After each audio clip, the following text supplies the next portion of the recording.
ఇక్కడ వచ్చేసేమో ఈ రోజు అయితే మధ్యాహ్నంకి మా ఇంట్లో కర్రీ అయితే ఏం చేశాను, చేపల పులుసు అయితే చేశానండి. ఇక్కడ వచ్చేసేమో చేపల ఫ్రై. ఈరోజైతే వేడి వేడిగా ఇక్కడ అన్నం అండి. మా ఇంట్లో అయితే ఇక్కడ వచ్చేసి చేపల పులుసు. మధ్యాహ్నం అయితే ఇదైతే చేసుకున్నామండి ఈరోజు మా ఇంట్లో స్పెషల్. ఫుల్ వీడియోలో అయితే పెట్టానండి, చూడండి ఇంట్రెస్ట్ ఉన్నోళ్ళు. ఈరోజు అయితే చేపల పులుసు ఇవన్నీ చేశాను, ఎలా చేశానో పెట్టానండి, చూడండి. చూపిస్తాను. దీన్ని అయితే ముందైతే నీట్గా అయితే కడుక్కుంటానండి.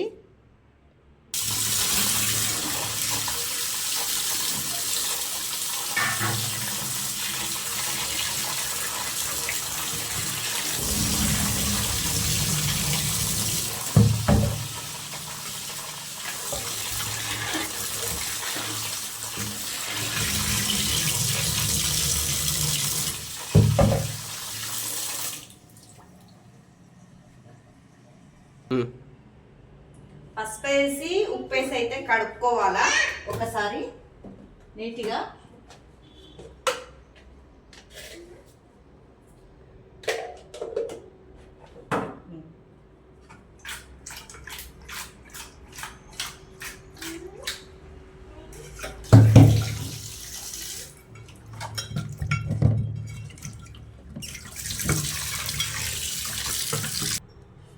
దీంట్లో ఫస్ట్ ఏమో నేనైతే కారం అయితే వేసుకుంటానండి.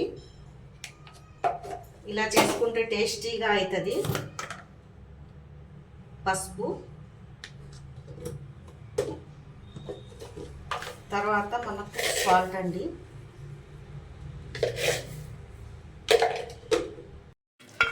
దీంట్లో ఉప్పు, కారము, పసుపు అయితే కలిపి అయితే పెట్టుకుంటున్నానండి. చూడండి, బాగా ఉప్పు కారం అంతా పడుతుంది. జరసేపు అయితే ఒక 10-20 నిమిషాలు అయితే పెట్టేయాలి పక్కకి. నేనైతే ఒక 4 స్పూన్లు అయితే ధనియాలు అయితే వేసుకుంటున్నాను. తర్వాత 1 స్పూన్ అయితే జీలకర్ర, కొద్దిగా మెంతులు అయితే వేసుకుంటున్నాను. దీన్ని బాగా వేపుకోవాలండి. చేపలకి చాలా స్మెల్ వస్తుంది ఈ మసాలా.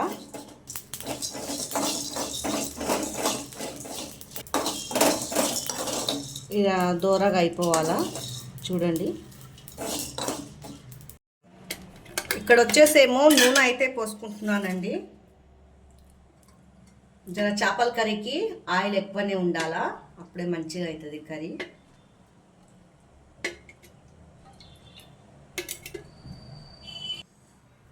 జీలకర్ర వేసుకోవాలండి. తర్వాత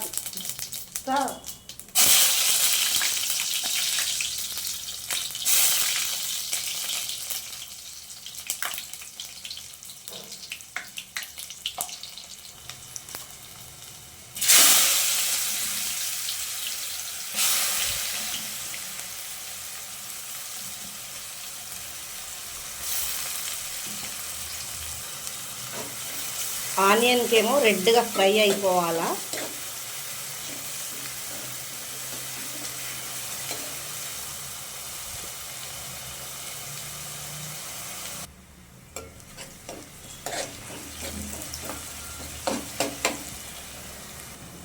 టమాటాలు వేసుకోవాలా.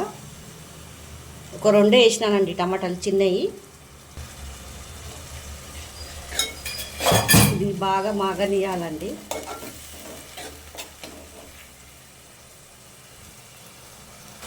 కొద్దిగా కలెమాకు కూడా వేసుకోవాలి. చేపలు వేసుకోవాలండి. మసాలాలు పట్టే వరకు మనం పెట్టుకున్నాం కదా చేపలు.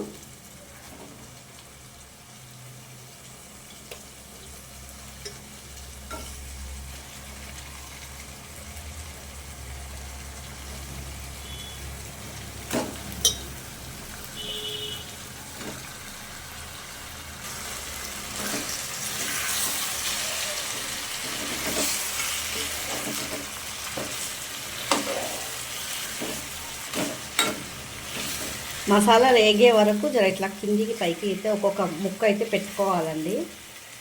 మెల్లగా చేయాలా, ముక్క ఇరిగిపోకుండా.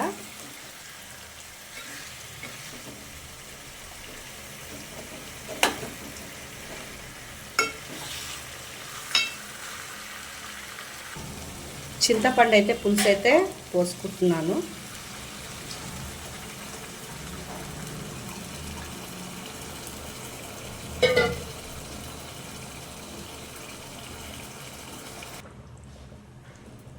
చేపలు ఇరిగిపోతాయండి, అందుకే మనం ఇలా కలుపుకోవాలా. చెంచా అయితే పెట్టొద్దు.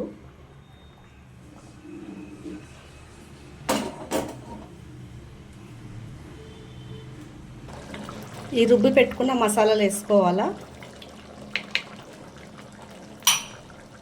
పైనుంచి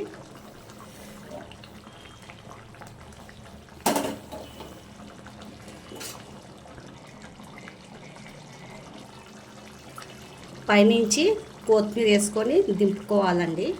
చాలా టేస్టీగా వేడి వేడిగా చేపల పులుసు అయితే రెడీ. వేడి వేడి అన్నం వెంబడి తింటే అండి చాలా టేస్టీగా ఉంటుంది. ముక్క ఏమో ఇట్లా ఇరిగిపోకుండా బాగుంటుందండి. మీ ఎంతమందికి చేపల పులుసు ఇష్టం ఉన్నదో కామెంట్ బాక్స్లో కామెంట్ చేయండి. లైక్ సబ్స్క్రైబ్ అయితే చేసుకోండి.